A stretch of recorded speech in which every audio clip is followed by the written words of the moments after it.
When it comes to sports, children are often taught that it's not whether you win or lose, but how you play the game. But that game becomes a serious matter when its popularity is used to make a cultural or political impact off the field. Around the world, professional sports is big business that generates big money and wields big influence. Think about it. The sporting world produces heroes and moments that instill national pride and identity. But those moments and heroes can also spark controversy and conflict.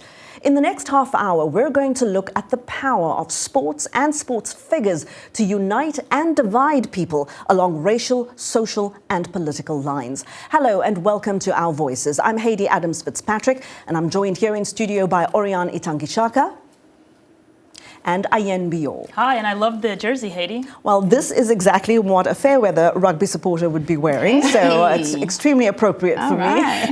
And joining us via Skype is Marcel Gordon. She's a South African broadcast journalist who has covered international sports for more than 2 decades. She's just returned from the 2019 Rugby World Cup in Japan and joins us now from Johannesburg, South Africa. Marcel, hello, and thank you so very much for joining us. Hello, and thank you for having me, or should I say konnichiwa? She's come back with some Japanese language skills as well. Now, South Africans will probably never forget their historic 2019 Rugby World Cup victory over England. And the score, they won't forget that either, 32-12. South Africans across the country say this win is even sweeter because to them it represents a breakthrough in the nation's bitter racial history. Anita Powell reports.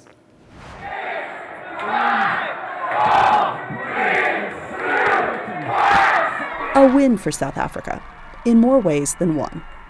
This is the third world title for South African rugby, but the first time the Springboks team is led by a black captain, Siya Kolisi. Longtime rugby fan Thando Makasi comes from Kolisi's hometown, Zwide. Inspired by his life and performance, she wishes her 17-year-old son would play too.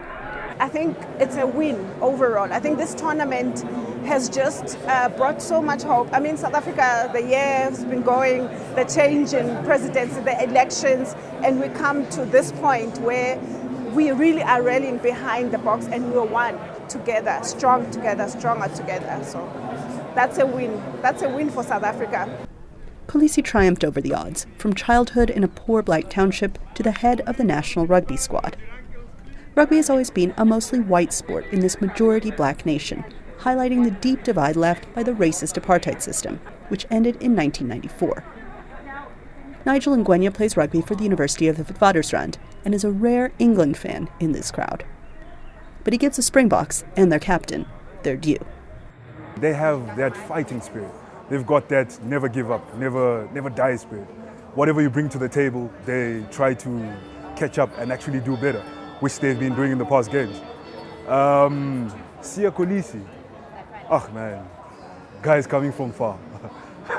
Guys coming from far. It's amazing. It's amazing. It's a shame I'm not supporting. I would have preferred him to play for England. But For South African rugby fans, this is more than just a game. It's about the soul of this nation. In South Africa, it's not about color. Well, since 1994, we are just trying. Eventually, we're getting there just to be South Africans. But one thing I love about sports, it always brings us all together. It doesn't matter where you're from, what you have, what you don't have. It's sports. By the final whistle and a 32-12 victory for South Africa, even England supporters like Ngwenya were changed fans. It was only 80 minutes of play, but a new chapter in the Rainbow Nation's story of hope and unity. Anita Powell, VOA News, Johannesburg. Wow, what an exciting win there. I think that we all became South Africans when the Springboks won. I mean, we definitely were living vicariously through them. But, you know, one of the things that was glaring to me in the story that we just saw was really how segregated that bar was. Of course, it was very diverse. There was South Africans from all walks of life. Right. But if you notice very carefully, the whites were together, the blacks were together, the colored were together. And it reminds me of just how much healing South Africa still has to do. But it also, it reminds me also that sports is not the silver bullet that fixes all of our issues. And I think, and I would love to hear what you guys think about this. But obviously, I think that we put so much pressure on sports teams and, you know, these sports functions to fix decades of political violence against one particular person. You know, that's an interesting observation, Ayen, because it says so much about where the country really is. And, you know, Marcel, I want to ask you how South Africans feel about this win. Do they think really that one World Cup win can solve the country's problems and really fix sort of issues around unity that other efforts have so far, you know, sort of failed to do? Oh, well, the very easy answer to that is no, because remember, we won the World Cup in 1995. And in as much as a Hollywood movie made about that win in 1995 would want the world to believe that that was a catalyst for the Rainbow Nation and for reconciliation, we all know, and you know, Heidi, that that was indeed not true. What's very different about this specific World Cup win, however, for me, in as much as they won it on the field of play, they pummeled the England team within an inch of their life. It was what was happening off the field for me that felt very different to the wins in '95 and the wins in 2007 when we last won the World Cup. And as you can tell, we seem to make a habit of this every 12 years. And I sat in press conferences in Japan leading up to that final and was left absolutely astounded by the depth of authenticity and honesty to which both Captain Siya Kolisi as well as his coach Rassie Erasmus spoke about what is driving that team. They were asked about how they're handling the pressure of expectation back home. And they said that a turning point was when they lost their opening game to the All Blacks. And they realized that they weren't in the right headspace. And Rassie Erasmus said, in the team, they started a conversation about what really is pressure.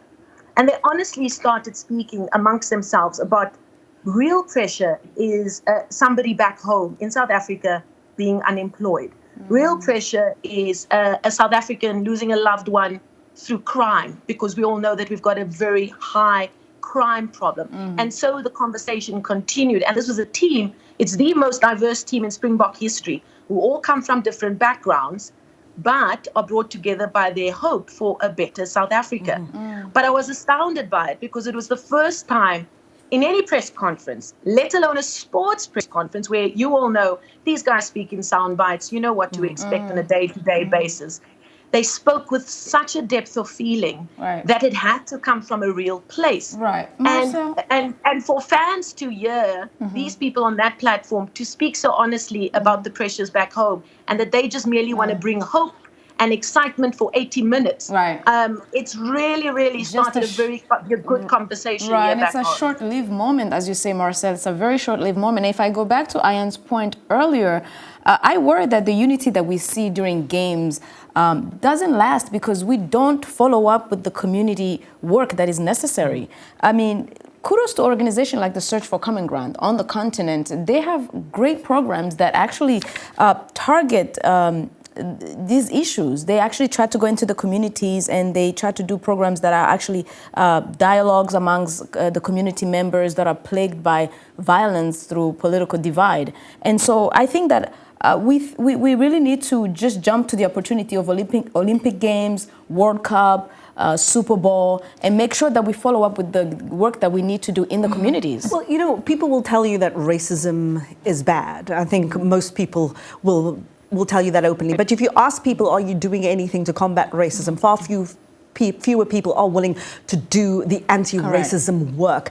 And so when we look even at racism, the issue of racism, not just what we see in society in South Africa, but what we see on the pitch, for example, in European football, you know, I always wonder whose job is it to lead the efforts to combat racism? Marcel, I want to ask you, I mean, through the coverage that you've done, especially of European football, you know, should it be the job of spectators, of society? Should it be the job of the players or the job of sporting bodies who make a lot of money from these games to actually lead the efforts to combat racism?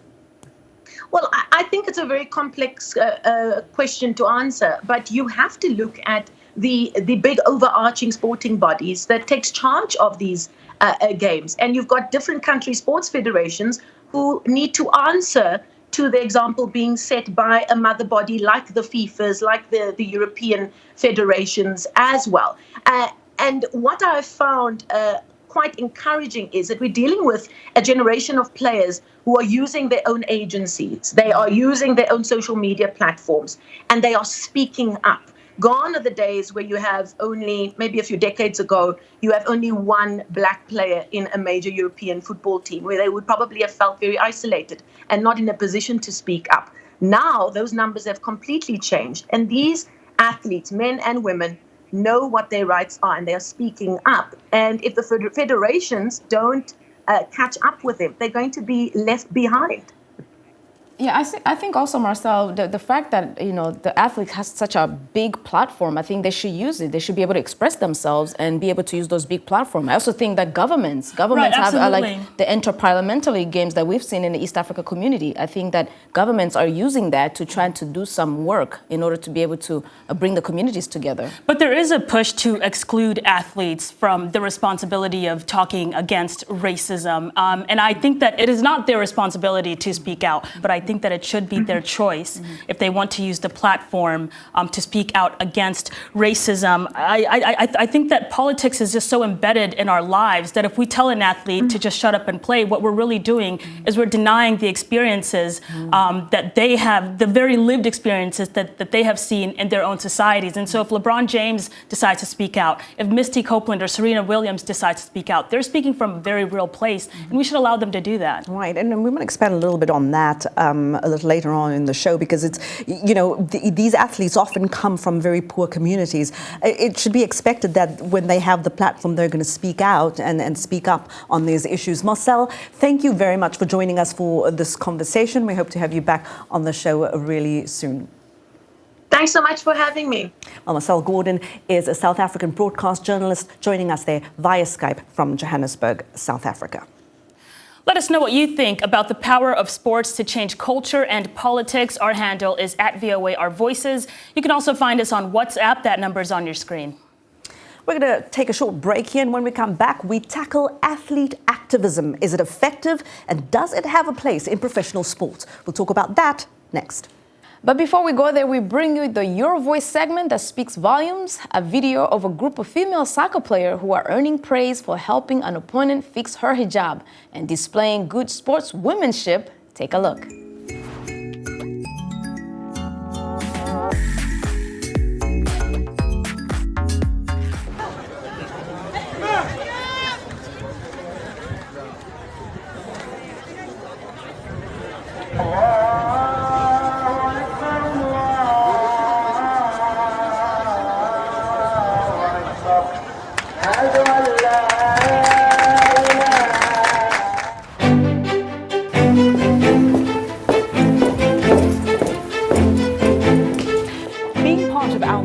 Is about more than just sitting here and talking about women's issues. It's about listening to them and bringing their opinions to the table and making sure their voices are heard. Because our lived experiences, our stories, and our voices will help shape the next generation.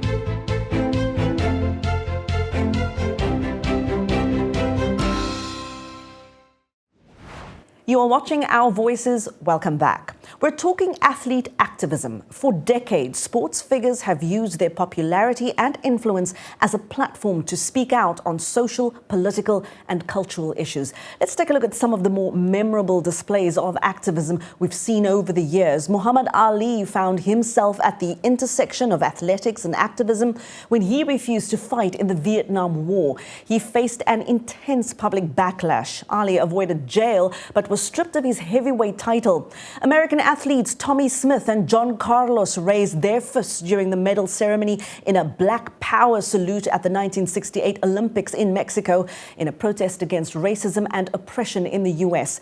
Ethiopian runner Feyisa Lilesa made headlines with this gesture at the 2016 Olympics in Brazil to protest the then Ethiopian government's treatment of his Oromo tribe. And who can forget this moment? San Francisco 49ers quarterback Colin Kaepernick taking a knee during the national anthem before an NFL game in 2016 to protest against racial injustice in America. Now, earlier we talked about the power of sport to bring about change, but do the social and political statements by athletes really bring about meaningful and lasting change? Joining us in studio now is Mamoyo Hamza. He's VOA's Swahili Service Chief. Hamza, thank you so much for joining us. Nice to be here. It's Thank great you so to much. have you. Now, I'm going to throw this question to you. Do these political statements that we see by athletes, especially what we see here in the United States, do they have a lasting impact? Yes, they do. That's the simple answer. Because if you look at the history of segregated sports in America and how integrated sports has become, sports figures have been the leaders in making those changes. You talked about Muhammad Ali. Jackie Robinson in 1947, he entered the baseball game and he broke the color barrier. He became the first black player to play in the Major League of Baseball, which is America's #1 sports by then. So all this activism that sports players in America have been doing have really, step by step, raised the bar to integrate the society and make changes even in civil rights. Tommy Smith and John Carlos, when they raised the black salute, Tommy Smith, when he came back, he wrote a book and he changed that. He said it wasn't a black power salute, it was a human rights salute. So that raised the awareness and people started paying attention, those who didn't pay attention of what is going on in America. So all those kind of steps, they do bring these changes and to what we have now. Even if not immediate, in the long term, you do see change, I guess. But do you think that, there is a place then for politics in professional sports and vice versa? I absolutely think there is. I mean, you mentioned Jackie Robinson. I think that he is the perfect example because he not only broke the color barrier in baseball, but he was very vocal. He spoke against the Jim Crow laws and he urged Americans to rethink the doctrine of separate but equal. I think that we to tend of athletes as these superhumans who don't really live in the societies. But the fact of the matter is when Jackie Robinson, when he left the pitch, he was a black man in America. And so for us to not expect him to talk about these racial injustices, for us to expect him to not talk about politics, I think is just kind of ridiculous. And it's an age-old question. There is no separation of sports and politics. These things are intertwined. As you say, these athletes, they do live the normal life. They go back home. Jackie Robinson, he couldn't get on the front of the bus. He couldn't enter a restaurant and eat with his teammates. For a long time, that went on. If you go further back, in 1936 Olympics, Jesse Owens, the American athlete, he broke Hitler's heart by winning 4 gold medals because Hitler wanted to use the Olympics to show white supremacy. And Jesse Owens won 4 gold medals. So you see, whether you like it or not, and people have been conveniently using politics and sports together. When it's convenient, they say, no, separate them. When it's convenient, no, sports and politics don't belong. But actually, they do belong together. I completely agree, and I don't really think that you can separate them. But my question is sometimes, what's the healthy balance? Because sometimes there are statements that are either offensive or just aren't darn right, sometimes. But also, my other question is, on the continent, in Africa, I'm very interested in knowing who are the sports activists that we don't hear much about and who don't come into the mainstream media, and what are they advocating for at the moment? Let's go to the health mix, and I'll go back to South Africa with the movie Invictus. And this was when Nelson Mandela used the rugby team to bring South Africa together. At that moment, South Africa had just become independent, and the feelings were still raw. But Nelson Mandela was able to, he understood, he had a vision, and he knew the power of rugby. And as you all know, rugby was used as a supremacy symbol for apartheid. Now, to break that, he brought the team together and he asked people to support the team. And at that very moment, everything looked, doable. That well, we can get together around sports. As far as activism in Africa, the activism in Africa is not well documented as the American sports activism is, but much of the sports activism in Africa happened during independence, struggle for independence. Sports produces heroes. Right. And a lot of African leaders fighting for independence, they were using sports people to go on public rallies, and that's when they bring big crowd. Their message is sent out there, so they've been using that a lot. Yeah. Recently, I would say people, soccer players such as Yaya Toure, who played for Man City and Barcelona. He's from Ivory Coast. Or Raheem Sterling, they've all been, speaking out loud against racism on the pitch. But I just really want to look at the backlash too, because it looks like back in the day, Muhammad Ali's days, standing up for what you believe in, or standing up for social justice issues, it seemed like the backlash was much harsher than it seems today. I mean, what's at stake for players today? Well, mostly money today. Right. Mostly money today. But even then, it was also money. When Muhammad Ali was banned from fighting, he was 25 years old. And that's the prime for a prize fighter. Right. So he came back to fight in 1971 when he was almost 30. He was 29, something like that. So he was past his prime, really. And that's why Muhammad Ali fought for so long until a time when he shouldn't really have been in the ring, but he kept on going into the ring. But sometimes I feel like the backlash is kind of a lose-lose situation, because you look at people like Michael Jordan, who famously, when he was playing, he famously was very silent about some of the racial issues that were happening around that time. And then you have, somebody like LeBron James, who has had to make calculations about should he be vocal or should he not. But either way, the backlash, he still felt it. Because mostly it's about advertisement money. It's not really what they really suffer from, not being able to advertise. And it's also about the court of public opinion. And I think that sometimes they have to really think about that more than the money. I mean, LeBron James has a lot of money. If he loses a couple million, he'll be fine. But the court of public opinion, that's what they really have to face. And it also depends on the person themselves, because not all athletes are activists. But you say in the case of LeBron James, 2014, when they wore the "I Can't Breathe" T-shirt, because these are young people who, at that moment, they're saying, "But for the grace of God, there go I."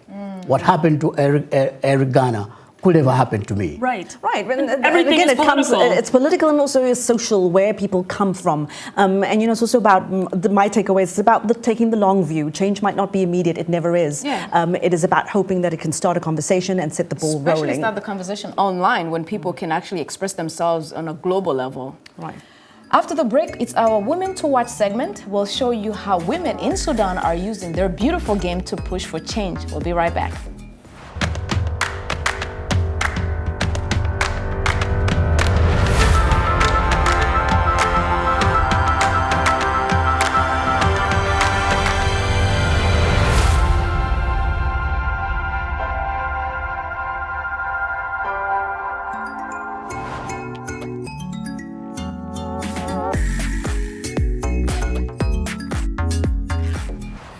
Welcome back. It's a sight that seemed near impossible a few months ago under Sudan's longtime ruler Omar al-Bashir. A national women's soccer team. This week, we're watching Sudan's Women's Football League and how they're using the power of sports to push for greater acceptance. Naba Moyhadin has more. Marilyn Zakarya has been passionate about playing soccer since she was a child. The 21-year-old left her family in South Sudan to pursue the sport in Sudan, where a new women's league began playing on September 30th. كنت بلعب في واو ولاية قرب بحر الغزال. بعد ذلك انتقلت إلى الخرطوم وانضميت إلى فريق التحدي مع المدربة كوتش سارة إيزور.